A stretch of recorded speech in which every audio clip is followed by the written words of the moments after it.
Hello, hello. I thought I'd give you a treat today and show you how I use Gene Keys, human design, and a couple of other things to help people with their relationships. So if you're interested in improving your relationship and you want to know the deeper reasons how you can do that, then this is going to be a good video for you.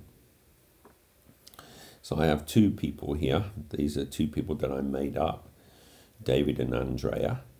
And I always ask three questions. What direction do you want to go in life? Yeah, what are your goals? What are you reaching for? What do you want? What do you feel is stopping you? That's the second question I ask. What are the challenges? Yeah, the demons you're wrestling with. And then the third thing I ask about the traumas. What traumas have you had in life? Those are the three main questions I ask my clients. So David wants to know what direction he needs to go in life. He doesn't know. Andrea wants to commit to the relationship. The challenge is he gets into too many different projects. He reads too much. He doesn't finish projects. He watches lots of videos, he does all kinds of courses, but he just gets too scattered with it, yeah? His biggest trauma was his father left the home when he was 7 years old, and he lost his best friend at school in a car accident. Yeah, that's traumatic stuff when you're a kid. Like I said, Andrea wants to commit to the relationship. Her challenge is that she's scared she will be hurt, so she's got fear around that, she can't trust, and she procrastinates, yeah? She's in, she's out, she's in, she's out. Her biggest traumas were her mother and father were alcoholics, yeah? So I get stuff like this all the time. I've got two individuals, want to be together in a relationship. One of them doesn't really know where they're going, doesn't finish his projects, gets too scattered, too busy, and also was traumatized in the childhood. Andrea wants to commit to the relationship. She's got fear, trust issues, and her mother and father are alcoholics. So if we flip to, let's start with human design charts. So the reason I like to look at the human design charts as well as the Gene Keys charts is because the Gene Keys chart, this thing here, well, all the information that's on that chart comes from the human design charts. That's where it comes from. But the thing is, it doesn't all translate. So often there's information in here that you don't find on the Gene Keys chart, which is, yeah, it's a little challenging sometimes when you're doing readings, and especially if you put your faith absolutely in this system. So some of the information doesn't translate, but a lot of it does. So I always have both these charts open and have a look. Now, one of the most important pieces of information you get from this chart is this incarnation cross, and this is really, what these people are here to do in this world, what they're, the underlying theme, purpose of their life. So to ascertain what that is, there's another wonderful website. Oops, what's going on with my computer here? Here we go. So, and it's called, Love Your Human Design. Really good stuff. And on this site, you can get access information about these incarnation crosses. So this cross of Maya, this internal pressure to know why, yeah. So this is this combination of all these different gates here that are part of the human design mandala. So you see these gates 61, 42, 32, and 62. Well, when we go to Andrea's, is that Andrea? Yeah. You see there they are, 42, 32, 61, and 62. So they form this outer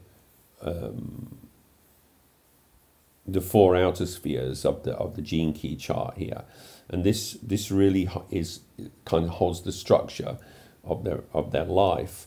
So she wants to know why. Her deep underlying reason is why. So she's going to have this deep questioning inside of herself, whether she's aware of it or not.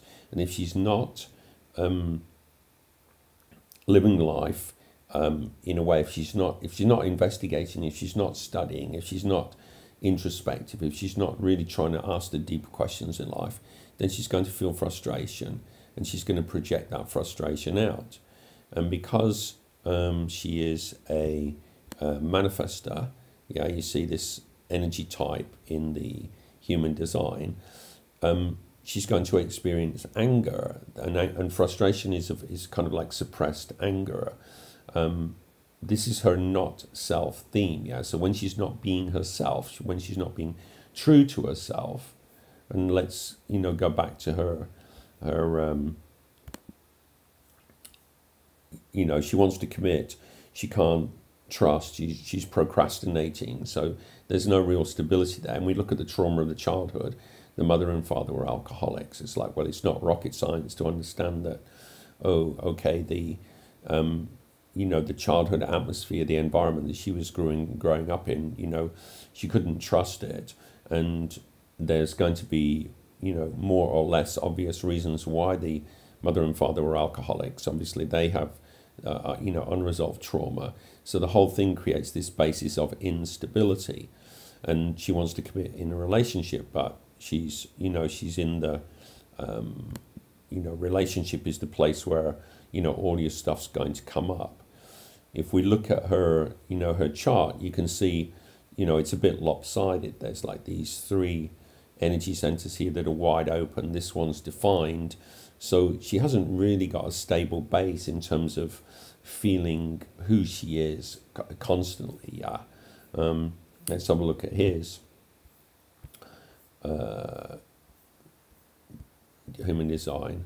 See, he's got nothing here as well underneath. Yeah. So when you have all these open centers, what it means is that you're susceptible to the energy of the environment. If you're with a bunch of people and they have, let's say, for example, I have these 1, 2, 3 centers defined here.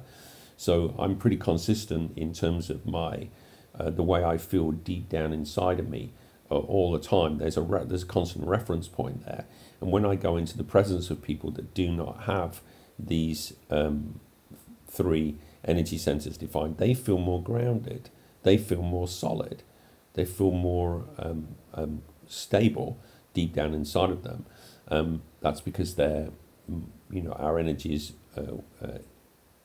affect each other. We merge to a certain degree when we're in the company of each other. So there's a degree of instability in terms of groundedness in both of these individuals, and that's going to be a challenging thing for the relationship dynamic. So when you're looking at a Gene Keys chart, none of this is really obvious stuff.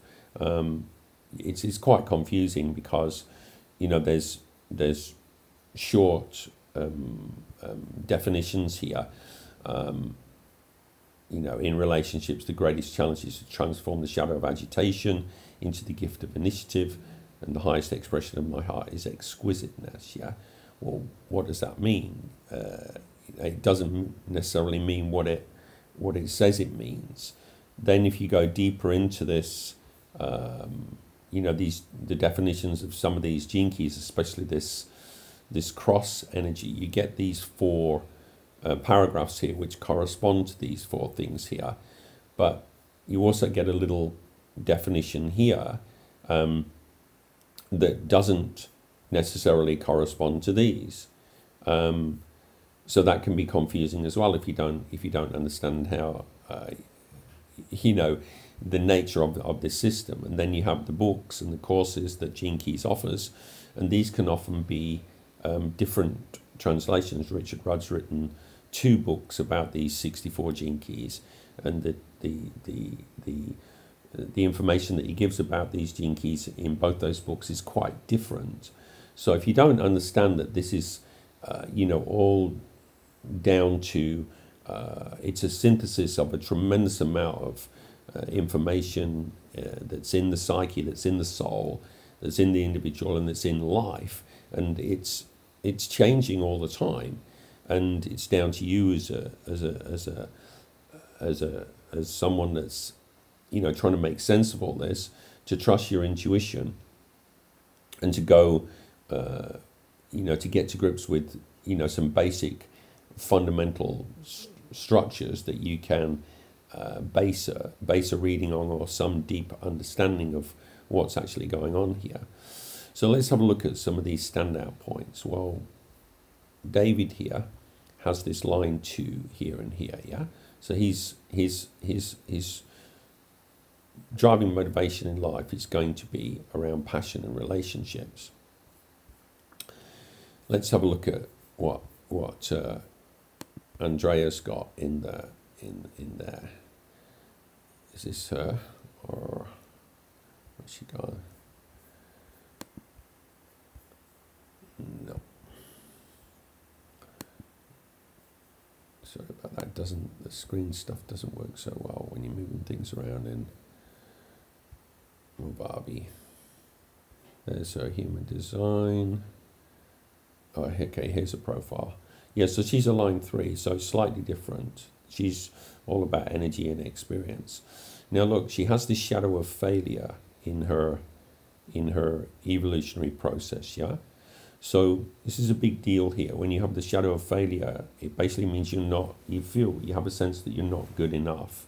If you look over here as well in the radiant sphere, you have this shadow of psychosis, which means you're going to think too much.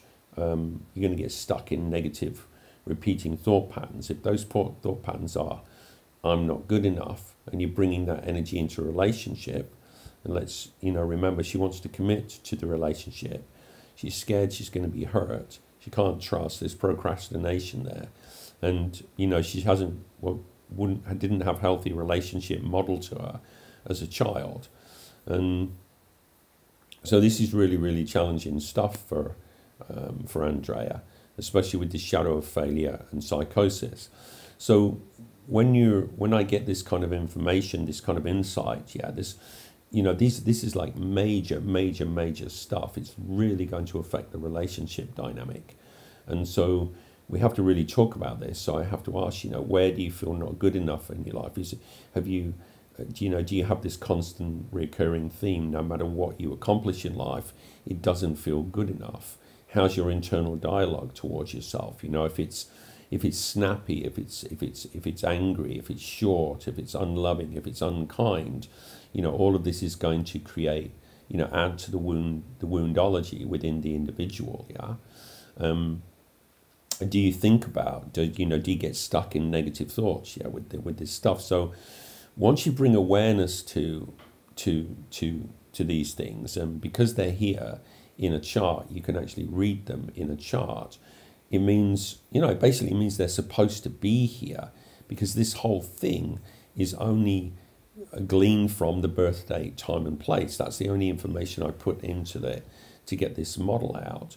So, it really means it's supposed to be here. There is purpose, meaning, and design to your life. And this is kind of like the obstacle course. She got that childhood. That's part of the childhood dynamics between the mother and father, the fear that generated, the lack of trust, the inability to commit.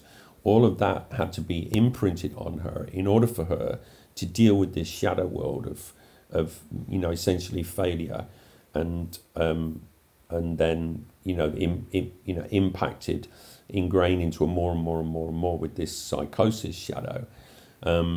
This line 3, if the 2 is about relationship, the line 1, if it was a line 1 here, it's very much about the self.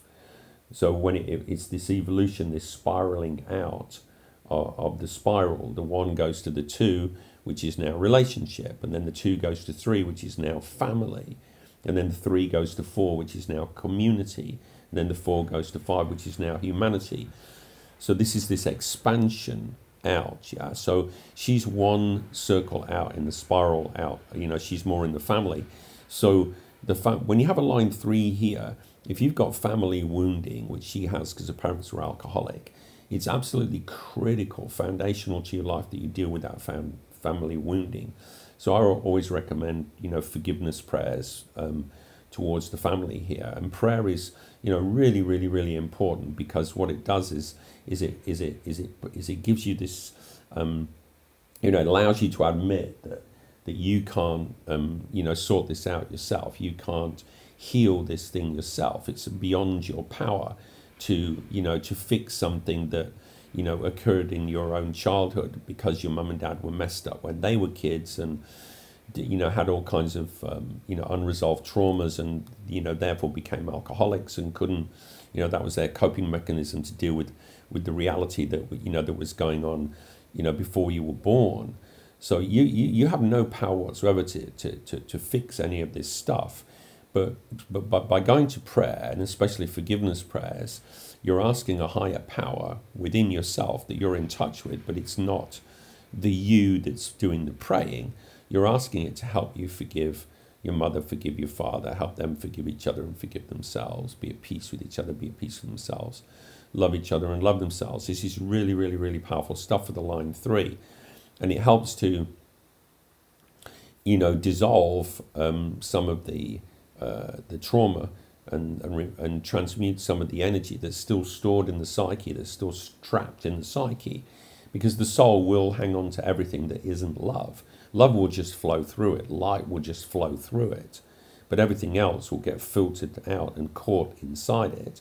And that becomes your karma, your samskaras, these impurities in the soul that have to be worked out through the process of your life. And then this is a map of that process.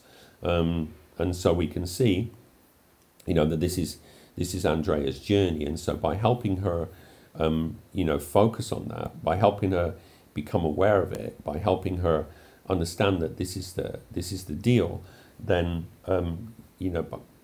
by recontextualizing it, not that you're not a bad person. There's nothing really wrong with you. You've got these challenges, and these are growth points, and your relationship's going to trigger them. So let's have a look at who she's in relationship with. So, relationship being, the subject of this line, the obsession of line 2's is relationship. And he's got the shadow of seriousness and constriction. And so when he's in a relationship dynamic, if he gets too serious and starts feeling like he's constricted, he's, somehow feeling trapped and small, that's going to lead to that anger being expressed, that is the not self of the, of the manifester there. And he has this right angle vessel of love as well. This is one of the incarnation crosses, really interesting incarnation cross, because they want to love so desperately, and if love's not flowing, if they're not experiencing love, it can absolutely, release the opposite of that, which is, let's just say anger, for example. So it can be very reactive people. So again, bringing light, shedding light onto this subject, the vessel of love. Let's have a look at that. Helps you, the awareness, yeah. And once you've got the awareness, once you've recontextualized, once you've moved out of look at all this information on the vessel of love. This is a brilliant website here. Really cool stuff. There's all kinds of individuals, that have this energy and some, plenty of links to listen to. Amazing stuff. Whoever put this Love Your Human Design together, massive respect to them. Yeah, so the deal is that we're going to trigger these things in each other, because the wounds have to be transmuted. This is the name of the game. So there's Andrea, here's David. So yeah, we have to ask the questions here. Yeah, what's going on? Find out a little bit more, and what does he need to accept that he's not accepting? Let's have a look at his, what's going on. Yeah, so he's lacking direction. He gets too many things going. He doesn't finish projects. His father left him when he was 7, and he lost his best friend at school in a car accident. Those are his major traumas. So he's going to have, a deep masculine wound. He's, the loss of the father at 7 is going to imprint, this loss of a guiding light, and you're not going to listen to your own masculinity. Your own masculinity wouldn't have developed. It would have been stunted in that time. Lost his best friend at school. That's another trauma. So what I do is, you have to be, blend psychology, which is just common sense when you understand that what you're looking at here in this chart is really we should be looking at it from the side, and we should be able to see the depth here of these levels. So there'd be 3 levels, and this grey word here, all these grey words are the shadows, and they're at the bottom, they're underneath everything, and that's the world that consciousness gets stuck in when it goes too deeply into the physical. It goes too deeply into matter and identifies with the physical as itself. But consciousness is consciousness. It's spirit. It's not matter. It's not physical. It's not the energy. It's not electromagnetic energy. It's spiritual consciousness. And so this consciousness that we are, the feeling intelligence, once it goes into the physical world and identifies with the body as I, it always gets stuck in these shadows. And it's supposed to be there to work out its karma, and its karma has been generated from past lifetimes and past experiences, and it's taken on the karma of the ancestors, and so this the struggle and the unpleasantness of things, of being feeling constricted and getting too serious in relationship dynamics. Well, things got really serious when he was 7 years old, and we might be able to track all this stuff back to childhood wounds, and then you can look at patterns in the mother and father that you didn't like, and how you might be representing, playing those out in your current relationship dynamics. And again, it's all about bringing awareness to the bigger picture of what's going on. And as soon as you start to pull back the lens a bit and get a deeper understanding of it all, everything starts to flow. And there's a movement going on here. Like I said, this is a map, this is a journey, this is a process. So he's moving out of this feeling of constriction and taking things too seriously in relationships through acceptance into an experience of universal love. That's a real expansion from seriousness through delight into ecstasy. That's a feeling expansion. So this is the movement. So then it's about, going deeper into, what these individual gene keys actually represent. See, this thing's all about enjoying the journey. The 46 gene key is all about enjoying the journey. So then it's a case of, how can you bring more enjoyment into your relationship dynamic? How can you bring more enjoyment? What projects do you enjoy the most? Yeah. So you start to go back to the things that they want, link it back to the things that they want, get the right information, and then of course there's the Gene Keys books with the 64. So you can look at the Richard Rudd's information on Gene Key 46 in his 2 big books on that, yeah, and you might be able to get a little bit more insight into what it is. But what it really needs to be linked to is what these people want, and what's stopping them getting there, and what are the biggest traumas, because the biggest traumas are going to keep you stuck in this shadow world. That's all there is to it.